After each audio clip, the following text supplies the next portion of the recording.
snow-white sands of gypsum, wind-blown into dunes of enchanting beauty, comprise one of the most interesting units in our system of national monuments and parks.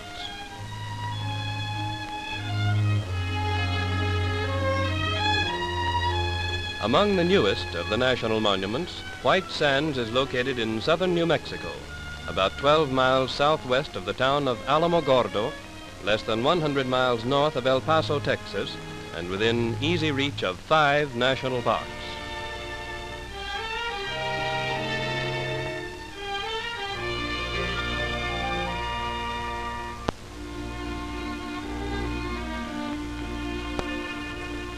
In this unique American Sahara, automobiles replace the camel as ships of the desert. Quite a change from olden times, for when the Spanish explorers journeyed through this country, they called it the journey of death. Here comes a modern ship of the desert, and it's towing a surfboard, riding the waves of sand as you would water. One good thing, you can't drown if you go overboard.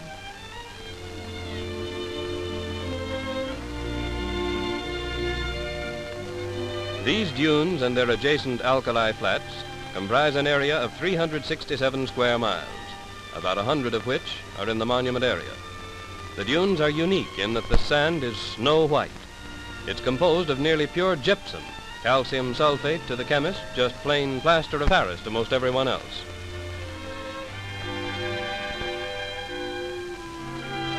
Scientists tell us that this gypsum was originally deposited on the floor of an ancient sea which covered this area long before the dinosaur roamed. Later, the region was elevated, seeping waters dissolved the gypsum and brought it back to the surface in solution. Here the water evaporated, leaving a white gypsum crust that readily crumbles into sand. Winds sweep the flats clear of loose material, leaving behind consolidated materials as fantastically shaped erosional remnants.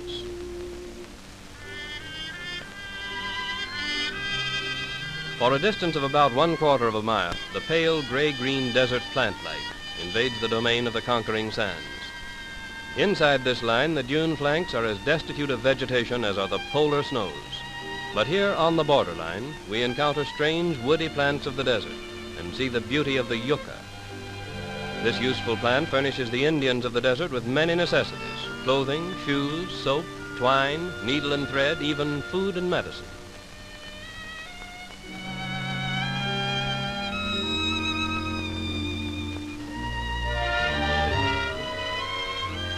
Pushed constantly by westerly winds, these dunes, 10 to 40 feet high, are moving ever eastward.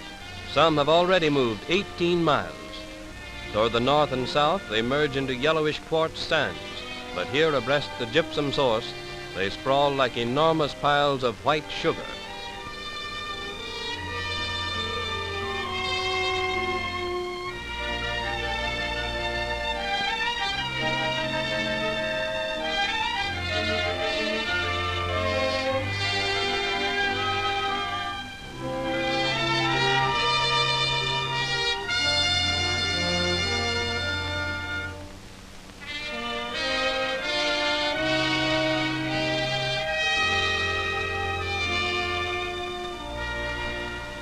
Do you prefer lump sugar?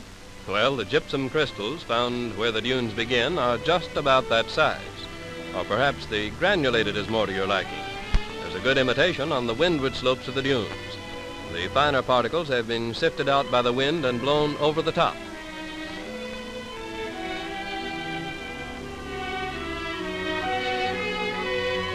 It's easy for cars to speed along on the hard-crusted windward slopes of the dunes. But as you come up and over the top, you sink to the hubs.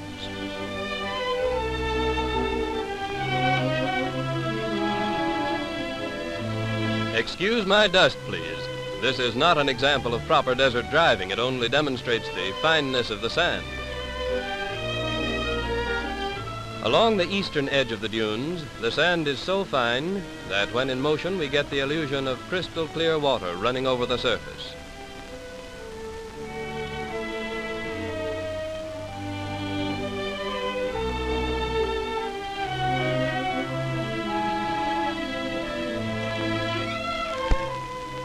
Natural gypsum sand, taken from outside the monument area, is used locally for making souvenir statues. and for all household purposes to which plaster of Paris is applied. But in the officially protected area, the National Park Service preserves, undisturbed and unexploited by man, the pristine beauty of nature's modeling for the enjoyment and education of nature-loving America. In these enchanting ripple patterns, as in the ripples on bodies of water, we observe evidence of the dune-building force, the wind.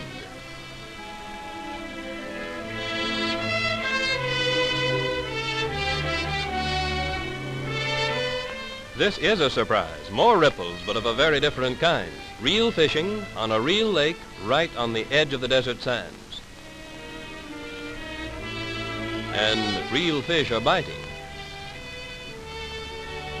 Uh-oh, that one got away. Better luck next time. Well, there's another bite, and this one didn't get away. A sportsman's paradise.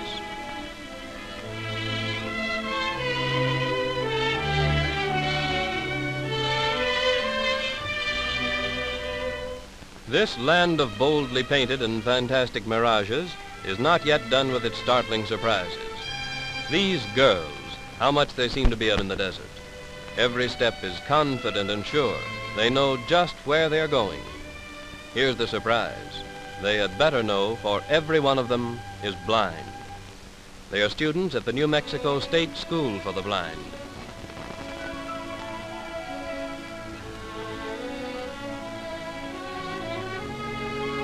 By this time, we're ready for anything.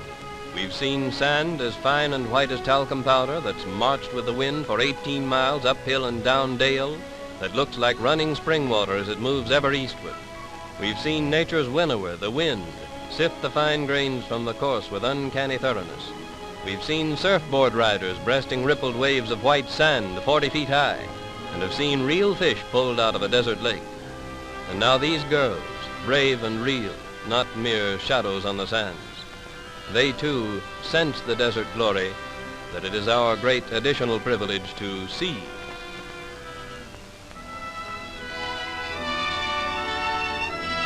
Yet all these wonders hardly prepare us for the riotous beauty of the desert sunset.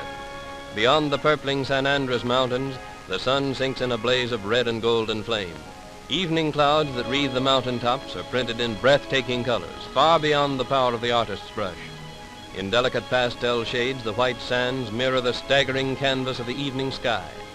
A brooding solitude comes over the desert, a mood of peace and space and silence. To the visitor comes a deep sense of reverence, of inspiration, and of a great experience. Night falls gently. A new and eerie charm pervades the glowing dunes. A million stars with undreamed brilliance come out to blaze and flash, until another new and even more colorful dawn comes to usher in the pageantry of another day on the desert.